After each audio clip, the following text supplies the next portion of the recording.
habíamos visto la anterior, la anterior semana el impuesto a los consumos específicos. Hemos visto lo que es el marco legal, el objeto del impuesto, los sujetos que estaban obligados al pago de este impuesto, a los consumos específicos, qué actos estaban grabados, las alícuotas que corresponden a este impuesto, que son las porcentuales y específicas. Luego habíamos visto en qué momento se origina el nacimiento del hecho imponible o el nacimiento del hecho generador, qué actos estaban excluidos del pago de este impuesto. Habíamos visto los formularios. Luego esta parte vamos a hacer en la aplicación de este ejercicio, vamos a aplicar la alícuota específica y porcentual que se refiere a la cerveza, que es el material que he subido, ¿no es cierto? Entonces, siguen ingresando. Bueno, ya, empecemos con el ejercicio. Dice, en el ejemplo que les había enviado, indica de que se importa un vehículo marca Toyota, se cuenta con la siguiente información. Dice, tiene el valor FOB, o sea, el valor que ha pagado en origen de $15,000, tiene un flete terrestre hasta la frontera por el cual ha pagado $3,000 y el seguro internacional de $2,000. Otro tipo de información que si en caso entra al examen, también les voy a dar esta información. No van a tener que rebuscarla, sino que va a estar en el planteamiento de el problema o la práctica. Dice, el tipo de cambio es de 6.96 por dólar, la tasa efectiva es del 14.94%, el gravamen que se va a cobrar para este tipo de, de bien que se está importando es del 10% y el ICE para la importación del vehículo se va a aplicar el 30%.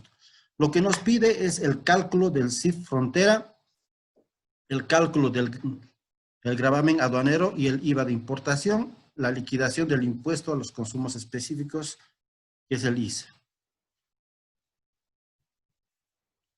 Para el primer inciso nos pide el cálculo de CIF frontera. ¿Qué quiere decir CIF frontera? ¿Cuánto es el valor puesto en frontera de ese bien? Lo que vamos a hacer simplemente para resolver el inciso A es sumar todos los ítems que han sido, que han tenido que ver en la importación, no en la importación, sino en el traslado hasta la aduana de ese bien. ¿Qué información tenemos? El valor FOB del vehículo, $15,000, el flete, $3,000 y el seguro internacional, que son $2,000. Por tanto, el CIF frontera de ese vehículo para su importación es de $20,000. Para el inciso B, nos pide el cálculo del gravamen aduanero y el IVA de importación. En este caso, lo que vamos a hacer es convertirlo los dólares en bolivianos, los $20,000 que son el CIF frontera del vehículo, lo convertimos a bolivianos por la tasa de cambio que está en 6.96 y lo aplicamos el gravamen aduanero que como dijimos es del 10%, para lo cual tenemos un gravamen aduanero de 13.920. ¿Sí? Una parte resuelta del inciso B. Y para el cálculo del IVA de importación, al igual que se hace para el gravamen aduanero, convertimos el total del CIF frontera del valor de ese vehículo en bolivianos, pero lo adicionamos el gravamen aduanero para la determinación del cálculo del IVA, lo cual nos va a dar el CIF frontera, los $20,000 al tipo de cambio 6.96, que hacen un total de 139.200 bolivianos. Lo adicionamos el gravamen aduanero de 13.920 y tenemos un total para el cálculo del IVA de 153.120. El IVA de importación lo vamos a aplicar que la tasa efectiva que es el 14.94. Para lo cual tenemos, de acuerdo al cuadro, el IVA de importación y haciendo los cálculos, el IVA de importación resulta de 22.876.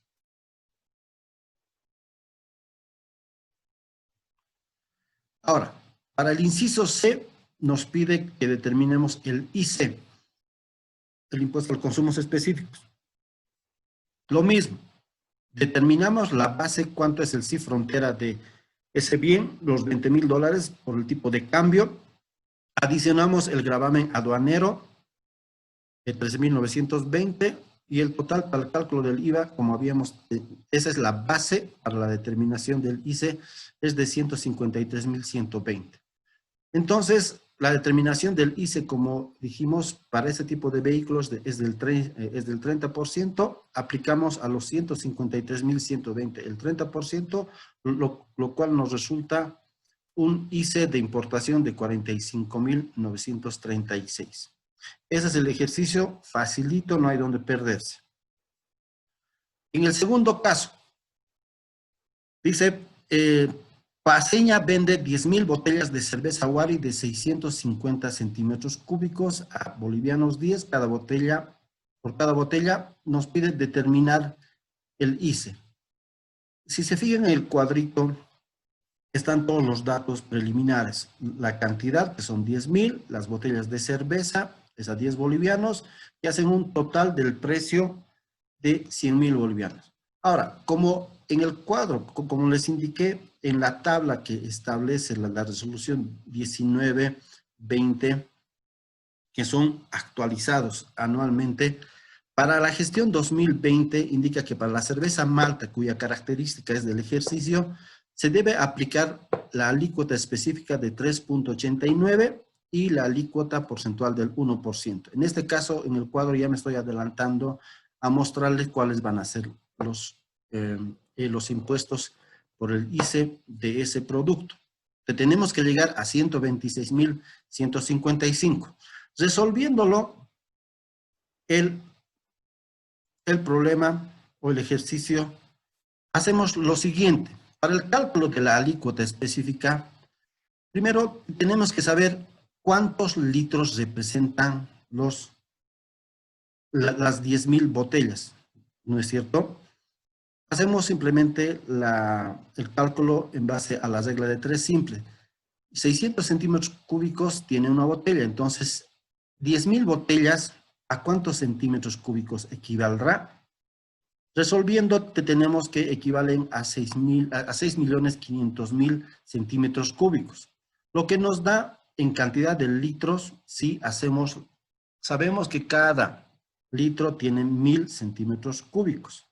Entonces lo dividimos entre 1,000 ese importe, lo que nos da un total de 6,500 litros que equivaldría. No nos olvidemos que para los volúmenes en el ICE se determinan en base a litros, ¿no es cierto?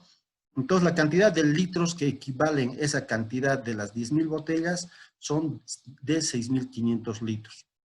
Aplicamos la alícuota, que es específica, de 3,89 por litro vendido. La fórmula es simple, lo que ven, la tasa específica se aplica a la cantidad de litros, entonces 3,89 por 6,500 litros. El comprador deberá pagar este impuesto por un total de 25,285, referido simplemente al ICE aplicado con la tasa específica. Pero no simplemente es la tasa específica, como hemos visto, sino también se aplica la tasa porcentual, ¿no es cierto? La alícuota porcentual. Y para el cálculo de la alícuota porcentual, tenemos que tomar en cuenta el valor neto de la venta. Quiere decir, sin el IVA, no se considera el IVA dentro o para la determinación del ICE porcentual.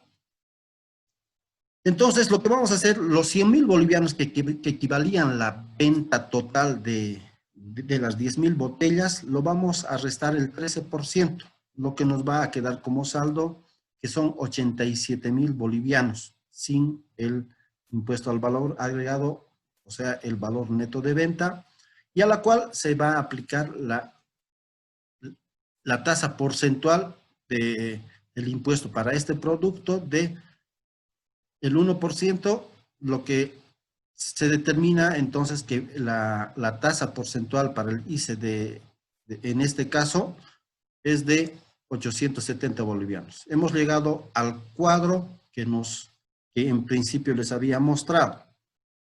Entonces, los 10.000, las 10.000 botellas vendidas a 10 bolivianos, el total del precio a facturar, no, el total del precio para la venta sin el ICE es de 100.000 bolivianos.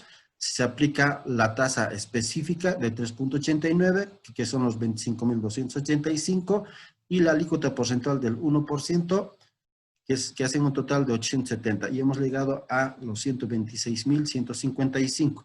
Lo que en este caso hemos aplicado que la tasa de la resolución normativa de directorio que está vigente para esta gestión. Ahora, pasamos a la vinculación económica. Bueno, la vinculación económica básicamente es establecer lo que quiere el Estado o la normativa con la referencia que hace a la vinculación económica. En resumen, es que si de alguna manera, bajo los parámetros que establece la norma, están vinculadas unas empresas a otras y tienen transacciones entre estas empresas que están vinculadas y realizan venta o intercambio de bienes, lo que va a tomarse en cuenta es el precio mayor entre las transacciones que hubiera existido entre esas dos empresas vinculadas. Pero vamos, ¿a qué se refiere la vinculación económica?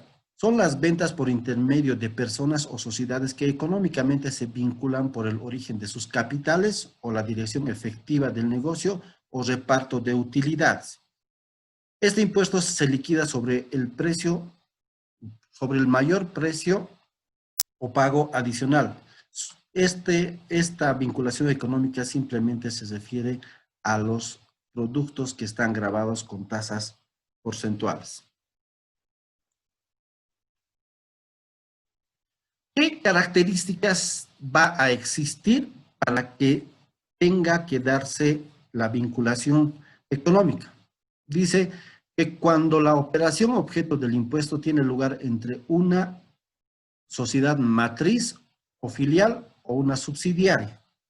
Cuando la operación objeto del impuesto tiene lugar entre dos subsidiarias de una matriz o una filial. Como se darán cuenta, estamos hablando de sucursales, filiales o subsidiarias sobre las cuales tienen vinculación estas empresas.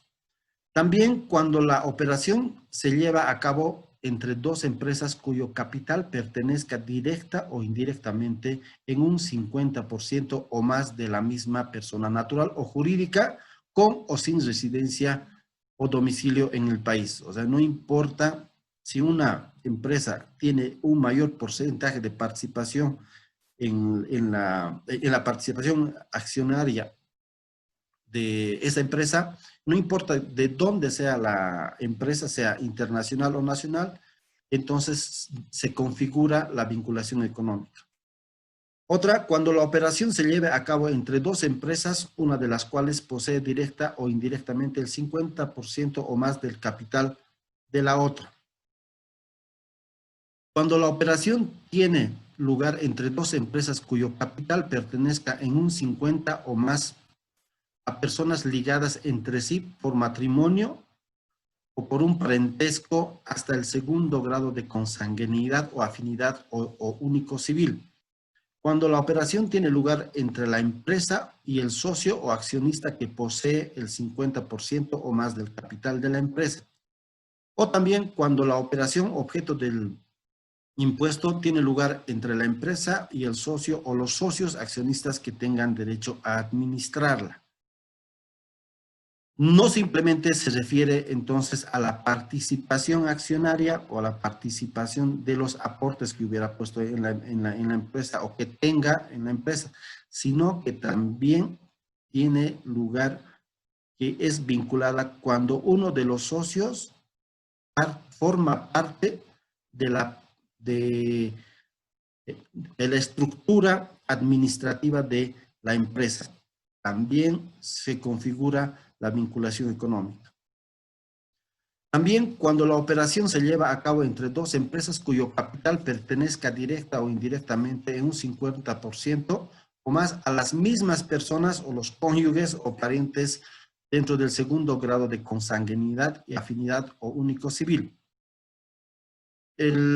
O cuando el productor venda a una misma empresa o empresas vinculadas entre sí el 50% o más de su producción, evento en el cual cada una de las empresas se considera vinculada. Entonces, como se darán cuenta, no simplemente son también, o sea, la parte administrativa que tiene participación un accionista o la participación económica que tiene en el capital de la empresa, sino también si en caso se está realizando de manera frecuente y sobre el 50% de su producción a una empresa externa.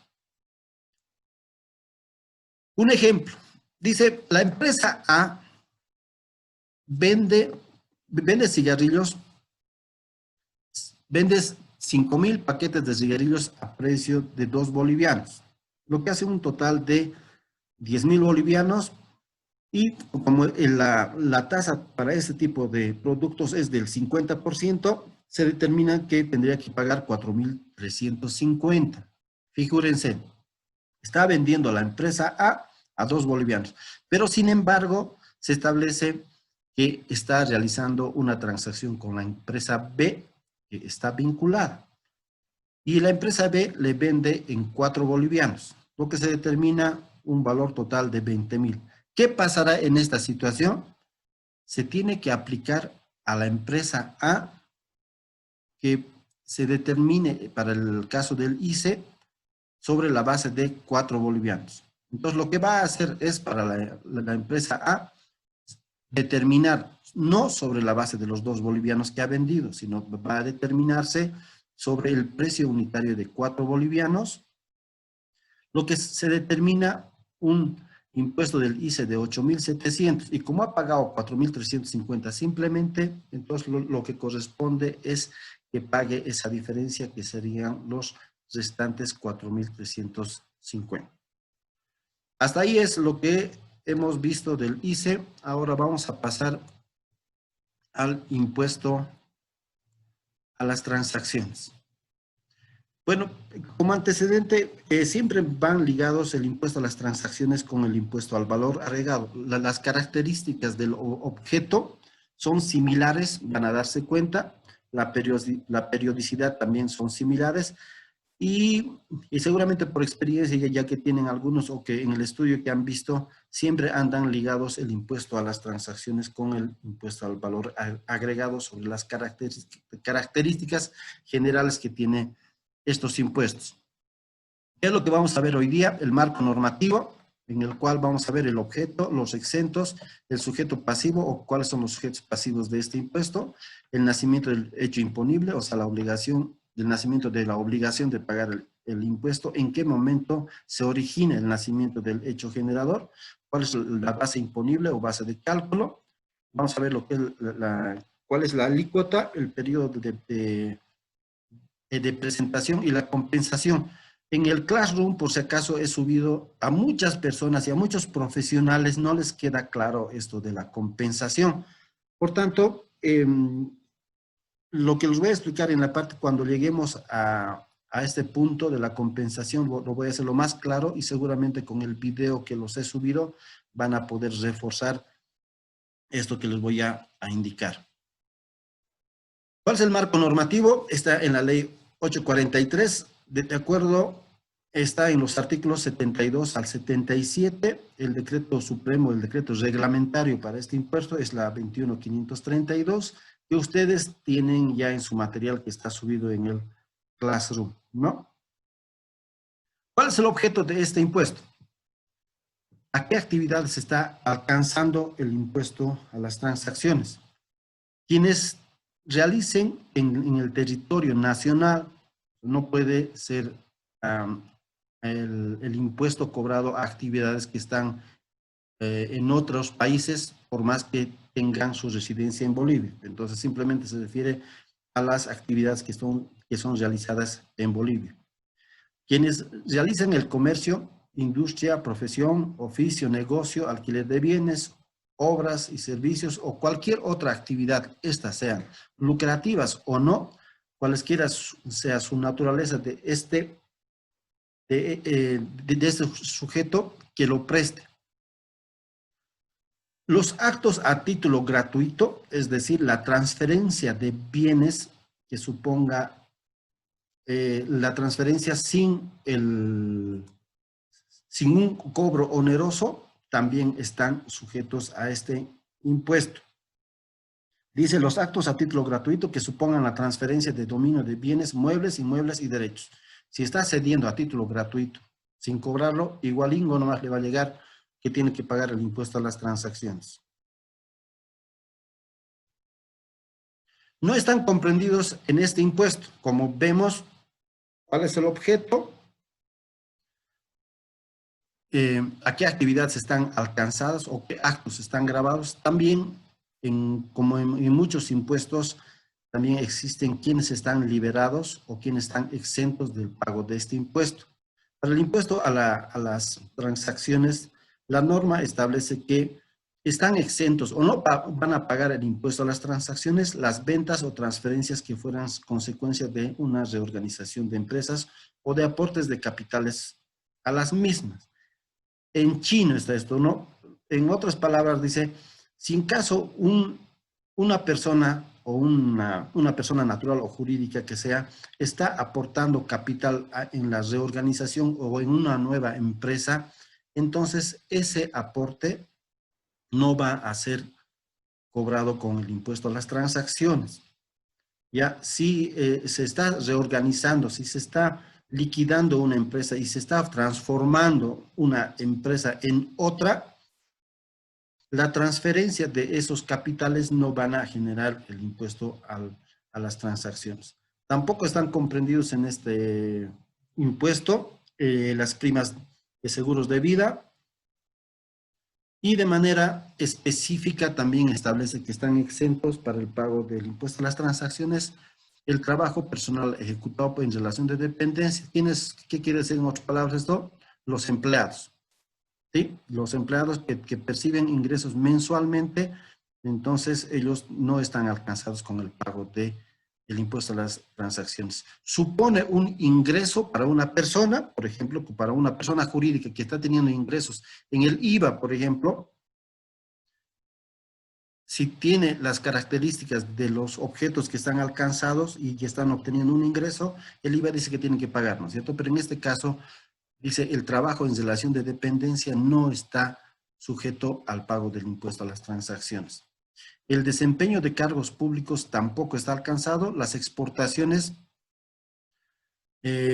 no alcanzan las actividades conexas del transporte, eslingaje, estibaje, transporte y toda otra similar naturaleza. Entonces, no va a formar parte lo que son otras actividades que se realizan en la exportación para el pago del impuesto a las transacciones. Solamente se van a referir a las exportaciones. Tampoco están comprendidos para el pago del impuesto, o no están liberadas, quiero decir, al ITE, los servicios prestados por el Estado Nacional, los departamentales y los gobiernos municipales. Es decir, todo el aparato estatal, sean de orden nacional, departamental o municipal, las instituciones de esta naturaleza no están obligadas a pagar el impuesto de las transacciones. Los intereses de depósitos en cajas de ahorro, cuentas corrientes o a plazo fijo en el sistema bancario. Quienes tienen sus cuentas depositadas y generan algún tipo de interés, mientras estén reguladas, mientras esa entidad financiera esté regulada por la ASFI y un depositante está obteniendo intereses o beneficios por intereses, no va a ser gravado por el impuesto a las transacciones.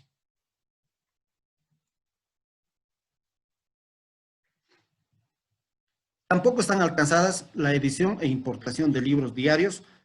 Por si acaso, toda esta parte que es enunciativa, les puedo hacer una pregunta de examen, está haciendo figura de que estuviera alcanzada por el impuesto.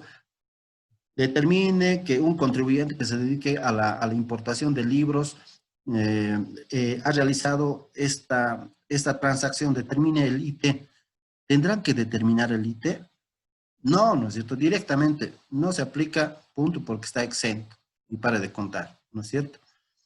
Entonces, tampoco están alcanzadas por el impuesto a las transacciones, la edición e importación de libros, diarios, publicaciones informativas en general, periódicos y revistas.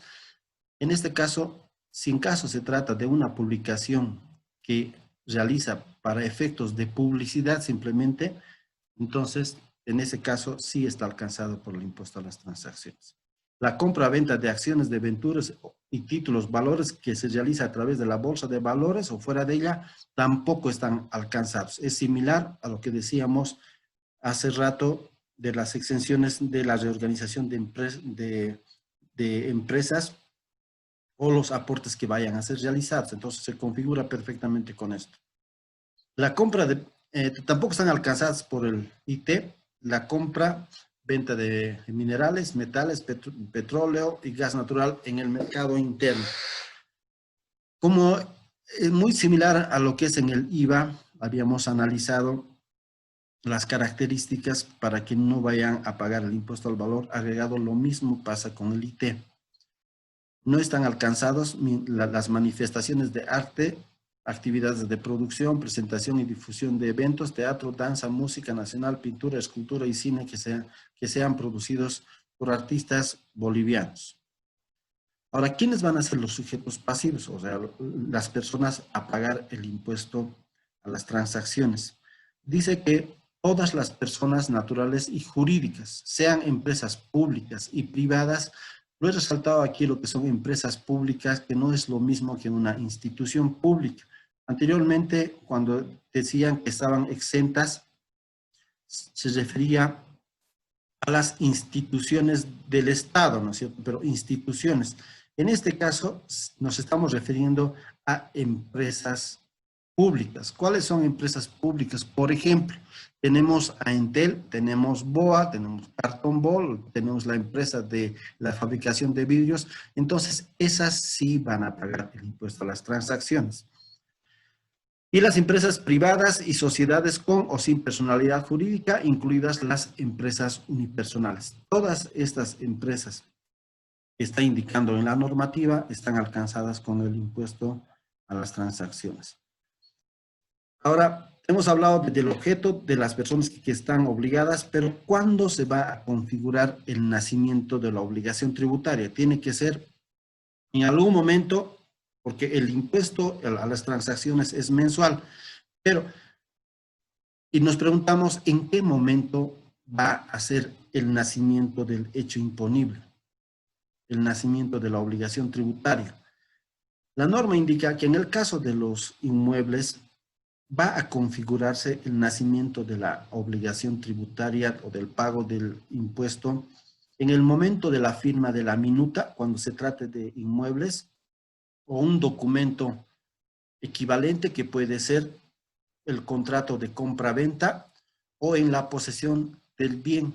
Quiere decir que si en caso ya se está teniendo la posesión del bien, entonces en ese momento se configura que existe el nacimiento de la obligación de pagar el impuesto a las transacciones. O lo que ocurra primero.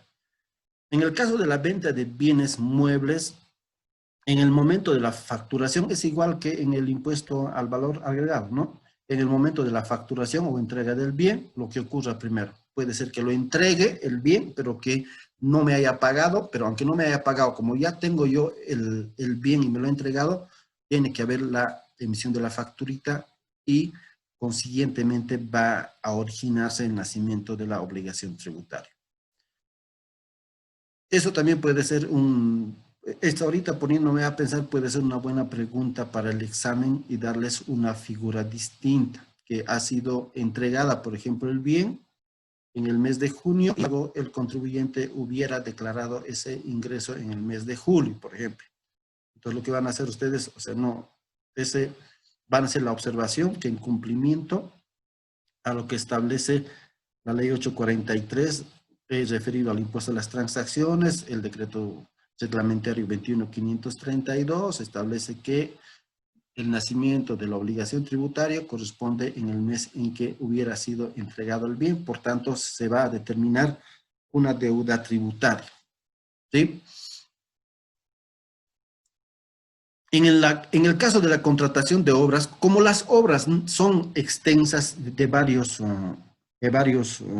años inclusive, entonces dice, al tratarse de contratación de obras que van a ser ejecutadas en varios periodos, el nacimiento de la obligación tributaria va a ser en el momento de la aceptación del certificado de obra o avance de obra, sea parcial o total, o de la percepción total o parcial del precio o del pago total.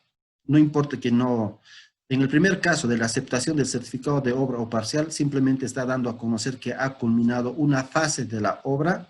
Por tanto, aunque no le hayan pagado, pero ya ha concluido y está entregando un certificado de obra o un avance de obra, en ese caso tiene que ir acompañado de la factura. O si en caso no lo ha realizado la entrega del certificado de avance de obra, entonces, pero sin embargo, existe ya la entrega parcial o total de el precio o del pago, entonces tiene que igualingo nomás emitir la factura.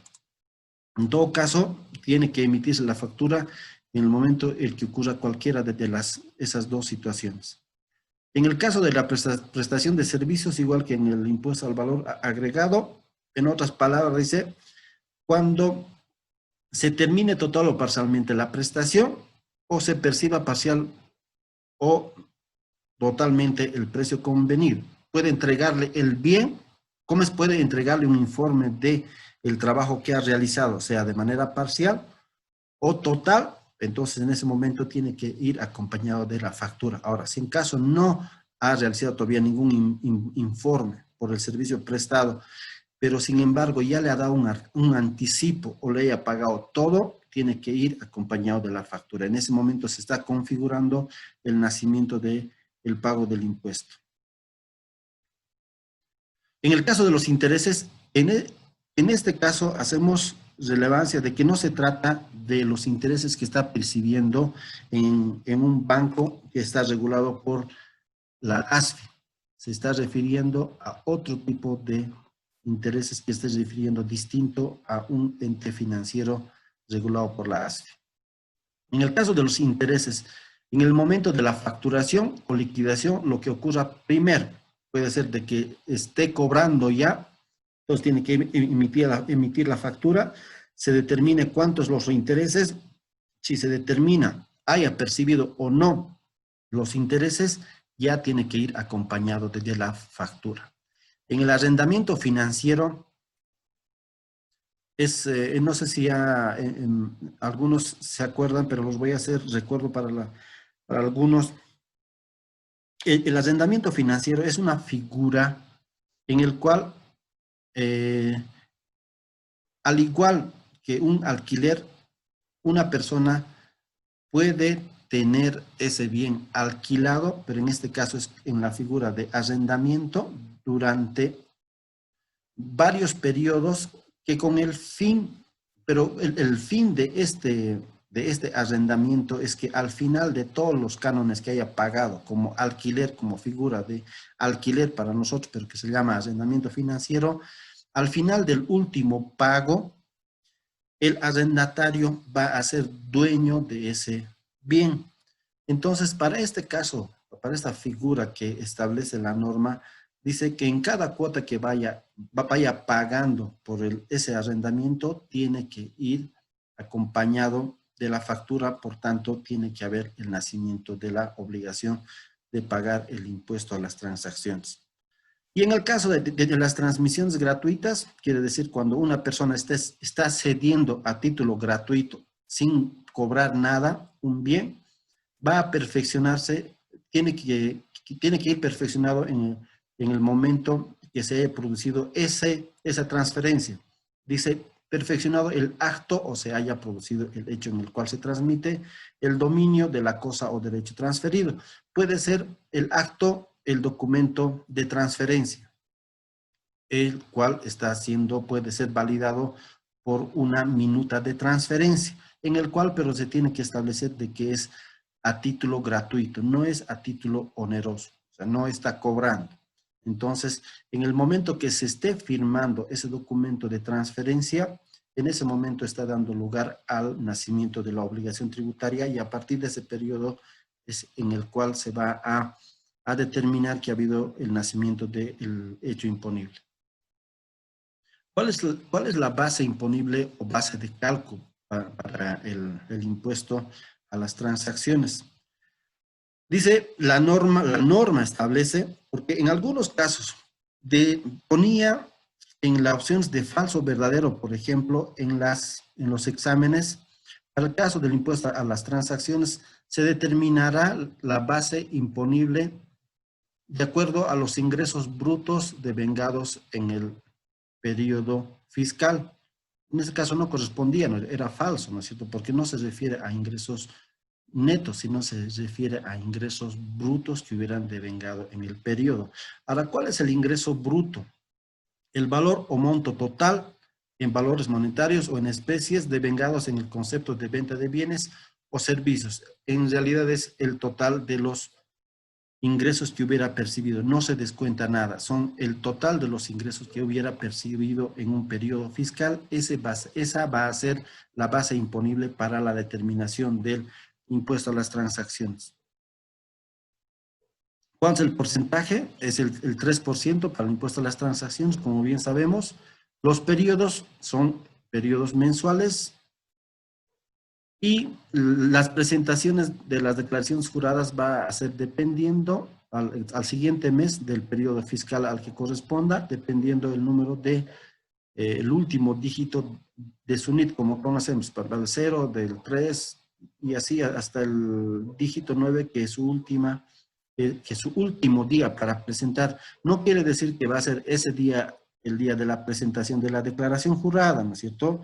Es el plazo máximo, a partir del primero hasta, por ejemplo, en los que terminan con el dígito 9, va a ser hasta el día 22 del mes siguiente del periodo fiscal que estuviera declarando el contribuyente.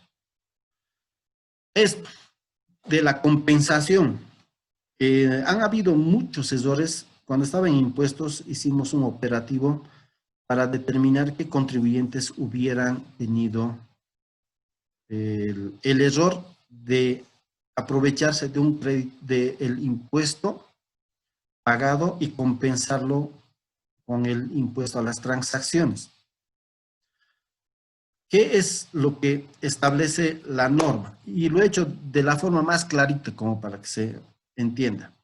El impuesto sobre las utilidades de las empresas IUE liquidado, o sea, presentada la declaración jurada y pagada, tiene que ser pagada por periodos anuales, será considerado como pago a cuenta del impuesto a las transacciones.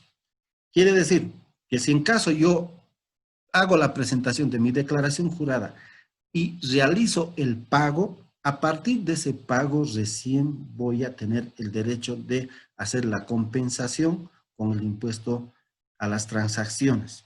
Si en caso he liquidado, o sea, he presentado la declaración jurada nomás y no he pagado, no tengo derecho a hacer la compensación. El requisito es que sea presentada la declaración jurada y liquidada, o sea, perdón, y pagada. Una vez pagada, recién tengo el derecho a hacer la compensación.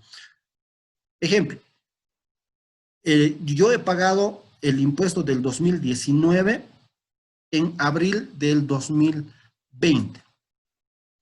Entonces, como he pagado en abril del 2020, ya tengo que tomar en cuenta que ese impuesto que he pagado del impuesto a las utilidades ya podré compensarlo. Pero ¿cuándo voy a empezar a compensar? ¿En el mismo mes de abril compensaré? No. La norma dice, podrás compensar a partir del primer mes posterior a aquel en que se cumplió con la presentación de la declaración jurada y pago del IUE. Si he pagado en abril, entonces voy a poder compensar recién en el mes de mayo y el cual voy a hacer la presentación de esa declaración jurada en el mes de junio, ¿sí? No, pues han habido casos, como les digo, que contribuyentes que han pagado en el mes de abril, ese mismo mes han pensado que pagando en ese mes podían hacer la compensación ya del IUV con el IT ese mismo mes de abril, y no es lo correcto, dice a partir del siguiente mes, ¿ok? El impuesto anual determinado será deducido como pago a cuenta de cada periodo mensual del impuesto a las transacciones. Sí, pero ¿hasta cuándo? Hasta que se agote ese impuesto a las utilidades de las empresas y compensando con el impuesto a las transacciones. Si se agota haciendo la compensación mensualmente, entonces al siguiente mes en que se vaya a agotar, voy a hacer el pago ya del impuesto a las transacciones.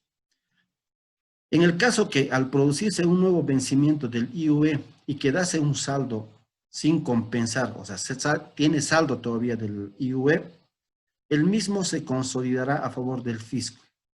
Ocurre que algunas veces los contribuyentes, una vez que han efectuado el pago del impuesto a las utilidades, empiezan a compensar correctamente, pero hasta el siguiente periodo del impuesto a las utilidades, no han logrado compensar el total de ese impuesto sobre las utilidades de las empresas.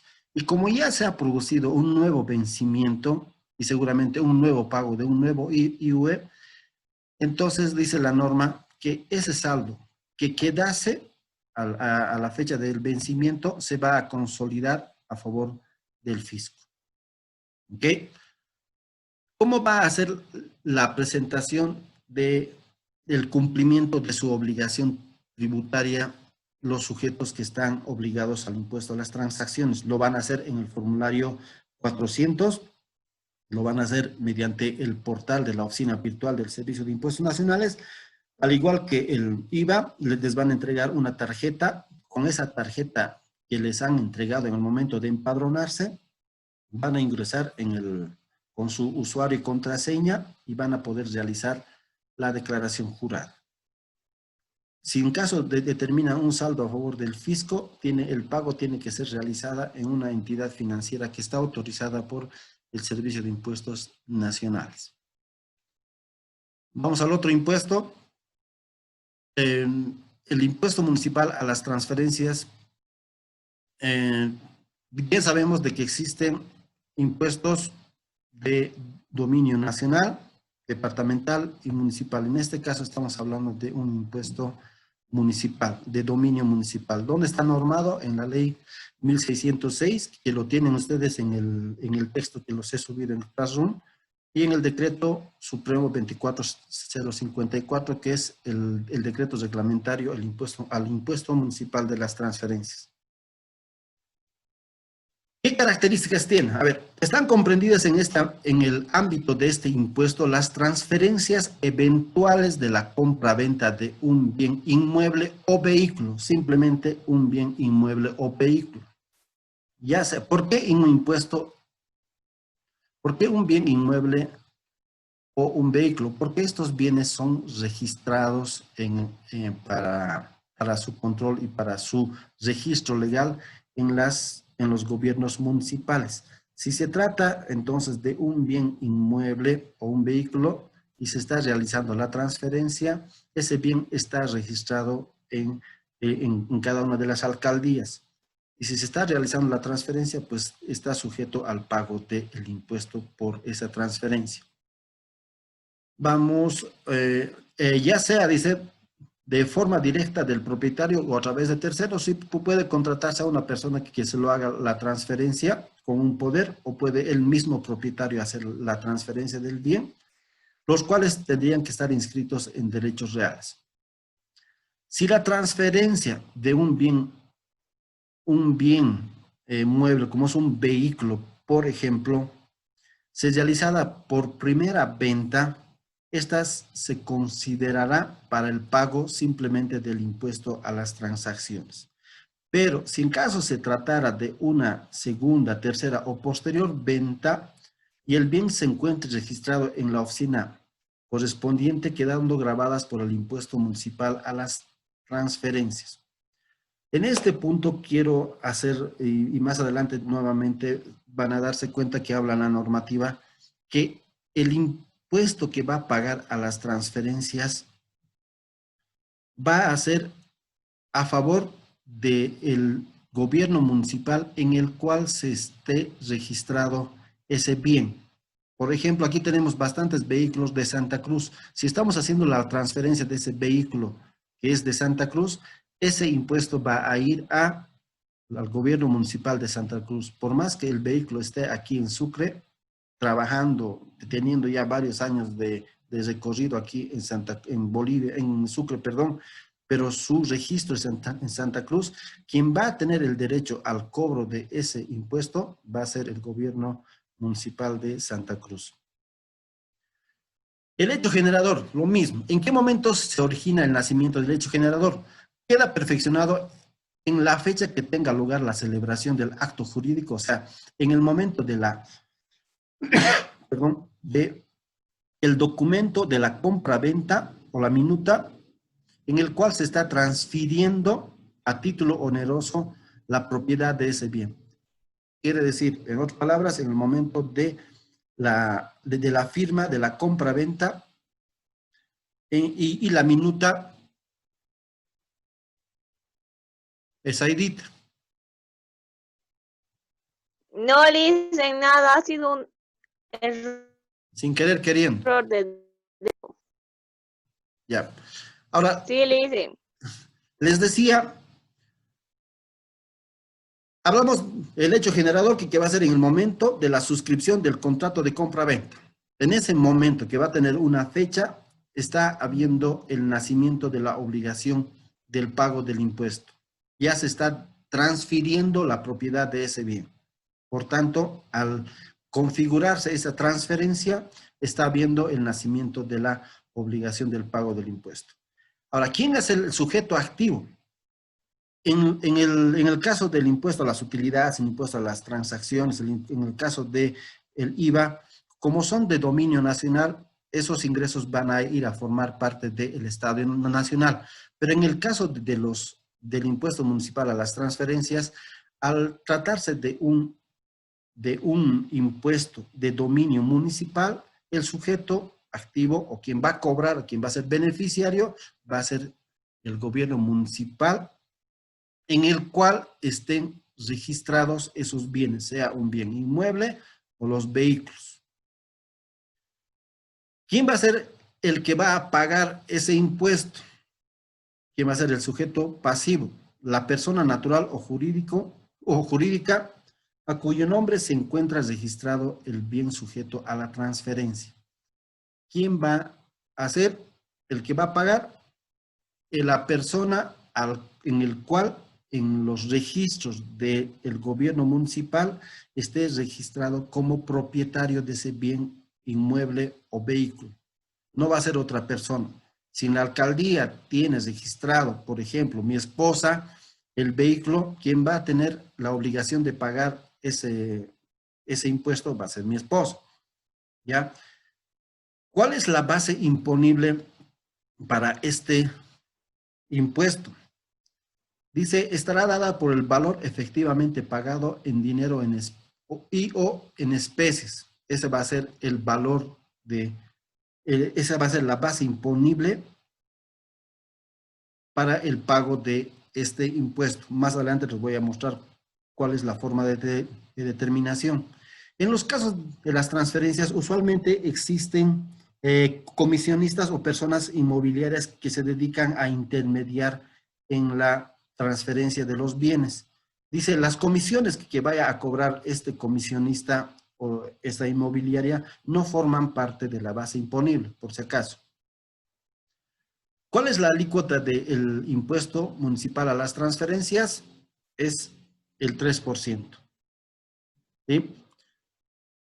La liquidación y el lugar del pago, el impuesto se liquidará en declaraciones juradas que se realizan en formularios diseñados y aprobados por los entes recaudadores, debiendo ser pagado dentro de los 10 días hábiles posteriores a la fecha en los bancos autorizados por el servicio por el respectivo gobierno municipal.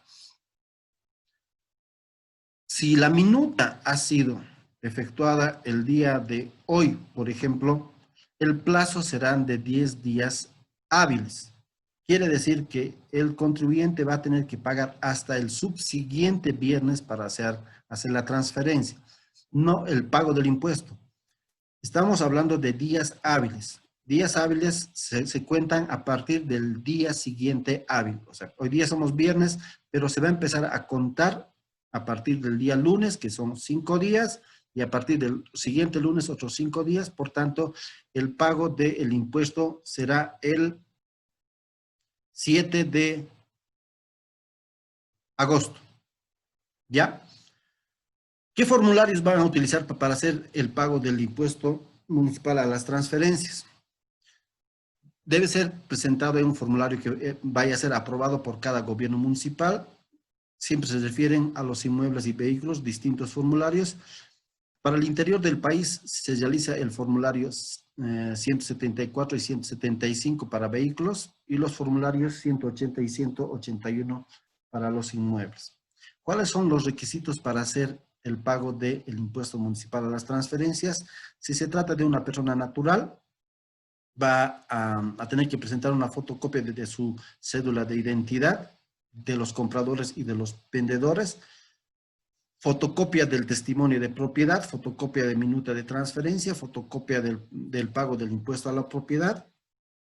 Y si se trata de personas jurídicas, fotocopia de la cédula de identidad del representante legal. Si es el vendedor, entonces fotocopia del comprador o del vendedor, pero del representante legal. Cuando hablamos de una persona jurídica, nos referimos a una organización o una sociedad, y en el cual tiene que haber una persona que sea delegada o nombrada como representante legal. Entonces, esa persona es la que tiene que presentar esta documentación. Fotocopia del NIT, una fotocopia del testimonio de propiedad, fotocopia de la minuta de transferencia, una fotocopia del pago del impuesto a la propiedad y fotocopia del testimonio de propiedad. Esos son los requisitos que tiene que presentar en el momento de hacer el pago del impuesto municipal a las transferencias. ¿Cómo se determina? Usualmente, no usualmente, cada uno de estos bienes, sean inmuebles, o vehículos, tienen registrados en las alcaldías y tienen registrado cuánto es el valor referencial que está registrado en estos gobiernos municipales. Y usualmente pasa de que la transferencia la realizan por importes distintos a los que tienen como referencia el valor registrado en las alcaldías. Como en este caso, dice, realizan la transferencia de la venta de un vehículo automotor y cuya base imponible o valor de registro en el gobierno municipal es de 125.280 bolivianos. Y según el contrato de compra-venta o la minuta, está registrado por 60.000 bolivianos.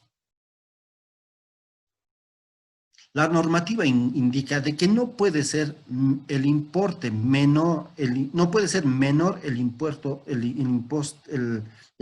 de la base imponible al que está registrado en el gobierno municipal. O sea, en este caso, el importe debería ser igual, pero no menor al registrado en el gobierno municipal. Estamos hablando de los 125.280.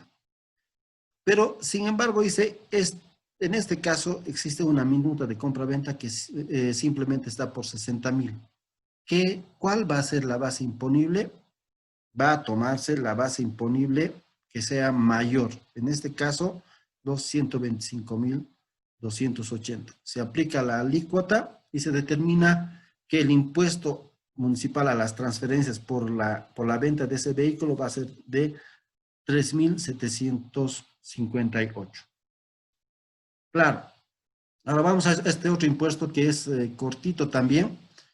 El impuesto departamental a la transmisión gratuita de bienes. Este impuesto inicialmente era de dominio nacional. y el Estado mediante una ley ha dispuesto que cada uno de los gobiernos departamentales tengan bajo su competencia el cobro del impuesto, el impuesto a la transmisión gratuita de bienes. En el caso nuestro, en el caso de Chuquisaca, lo aprobaron que este impuesto sea cobrado para el departamento mediante la ley 281 del 2015. Esta normativa se los he subido, por si acaso también está en el Classroom, el cual pueden ya tener acceso para estudiar. ¿Cuál es el objeto? Siempre, se dan cuenta, siempre hay un objeto, un sujeto, una base imponible, hay las exenciones, hay una alícuota. En el caso de el impuesto departamental a la transmisión gratuita de bienes, el objeto a que se refiere para quienes van a, o qué actos van a ser grabados con este impuesto, van a ser todas las sucesiones hereditarias, o sea, las herencias y los actos jurídicos, o sea, las transmisiones mediante un documento por los cuales se transfiere gratuitamente la propiedad. ¿Ya? ¿Qué tipo de bienes van a estar sujetos a este impuesto? Simplemente en los cuales se haga referencia a la transmisión o a la dación gratuita de un bien. Puede ser bien mueble, inmueble, puede referirse a acciones, cuotas de capital y derechos de sujetos a registro. Simplemente estos bienes están sujetos al impuesto, a la transmisión gratuita de bienes. Ahora, ¿quiénes van a pagar? ¿Quiénes van a ser los responsables del pago de este impuesto? Son sujetos pasivos de este impuesto, o sea, los obligados a pagar el impuesto, las personas naturales y jurídicas beneficiarias. No dice, el que está otorgando el bien, el que está cediendo el bien, él no va a ser el que va a pagar el impuesto. Dice, ¿quiénes van a ser beneficiarios del bien que se está transfiriendo a título gratuito? Ellas van a ser los que van a pagar el impuesto, sean personas naturales o sean personas jurídicas. El impuesto se determinará sobre el avalúo que se regirá por las normas de reglamento que al efecto dicte el gobierno departamental, al igual que el impuesto a la transmisión, el impuesto municipal a las transferencias no tendrá que ser menor al que está registrado ese bien en el gobierno departamental. ¿Cuál es la alícuota? Ahora hablamos de la alícuota. En el impuesto a las transferencias vimos de que era el 3%, en impuesto a las transacciones el 3%, el IVA tiene el 13%. En este caso, el impuesto departamental a la transmisión gratuita de bienes tiene 3 tipos de alícuotas, dependiendo qué características tiene a quien se está realizando la transferencia a título gratuito. O sea, en otros casos estamos hablando de una donación, puede ser, o la entrega de un bien sin cobrar nada. Dice, cuando se trate de ascendientes, descendientes o cónyuge, van a pagar la alícuota sobre el valor, sobre la base imponible, el 1%. Ascendientes se refiere a los papás, descendientes a los hijos y cónyuge a la esposa o esposo. Si se trata que estoy transfiriendo a título gratuito a cualquiera de esas partes, a los papás o a los hijos o a la esposa, es del 1%. Y cuando se trate de los hermanos y sus hijos, van a pagar el 10% de la alícuota. Y cuando se trate de otro tipo de colaterales que no sean los que están arriba mencionados ni en el A ni en el B, van a pagar el 20% de la alícuota. ¿Cuáles son las exenciones? Como siempre estamos viendo, y esto establece también en el Código Tributario, por eso decía y reitero mucho de que de alguna manera se debería ver primero el código, porque en el código establece cada uno de estos puntos que vemos como hecho. ¿Qué es el hecho generador? ¿Qué es la base imponible? ¿Qué es la alícuota? Entonces lo que simplemente agarra cada impuesto es utilizarle para que pueda aplicar, o para que pueda aplicarse en la estructura de un impuesto. Ahora hablamos de las exenciones. ¿Quiénes están exentos del pago del el impuesto departamental a la transmisión gratuita de bienes? Estamos hablando de personas naturales o jurídicas que ceden a título gratuito un bien. Están exentos del pago de este impuesto el gobierno central, o sea, el gobierno nacional, los gobiernos departamentales, los gobiernos municipales y las instituciones públicas en general del aparato estatal que tiene el Estado. Las asociaciones, fundaciones o instituciones no lucrativas autorizadas legalmente. En este caso, tiene que, si en caso no quiere pagar el impuesto y está cediendo o está entregando un bien a título gratuito, tiene que demostrar que esa empresa, para que no pague el impuesto, el que está recibiendo ese bien, para que no pague el impuesto, tiene que demostrar de que es no lucrativa. ¿Cómo lo va a demostrar? En su escritura de constitución, en sus estatutos, que están ahí indicando cuáles son los fines. Ahí indicará de que esa institución no tiene fines lucrativos. Entonces, con ese tipo de respaldo se le va a hacer la exención. Si en caso no demuestra que no es una empresa no lucrativa, por más que sea de ayuda social o que tenga esas características, si no demuestra que esa institución no es lucrativa, no va a tener la exención. Tampoco están exentos del pago de este impuesto los beneméritos de la patria cuando ellos sean beneficiarios del hecho o del acto jurídico que dé origen a la traslación del dominio. Si ellos van a ser beneficiarios de un bien que se les está transfiriendo, por más que sea una persona distinta, ellos no van a pagar el impuesto a la transmisión gratuita de bienes. Las indemnizaciones también por seguros no están alcanzadas por este impuesto. ¿Cuándo va a realizar el pago, la liquidación y pago?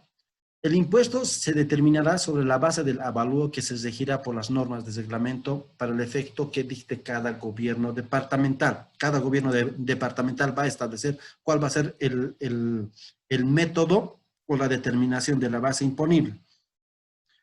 Y del impuesto resultante se liquidará y imposará sobre la base de la declaración jurada efectuada en formulario oficial dentro de los 90 días. Los 90 días de abierta la sucesión por sentencia declaratoria de herederos. Estamos hablando de una persona que está recibiendo una herencia. Si está recibiendo una herencia a causa de un fallecimiento del titular de ese bien, entonces el plazo para el pago de ese impuesto va a ser dentro de los 90 días. Pero si en caso la transferencia se le hace entre personas vivas, el plazo para el pago del impuesto va a ser dentro de los 5 días hábiles a la fecha del nacimiento del hecho imponible. Quiere decir, a partir de la fecha en que se ha suscrito el documento en el cual se está haciendo la transferencia a título gratuito de ese bien.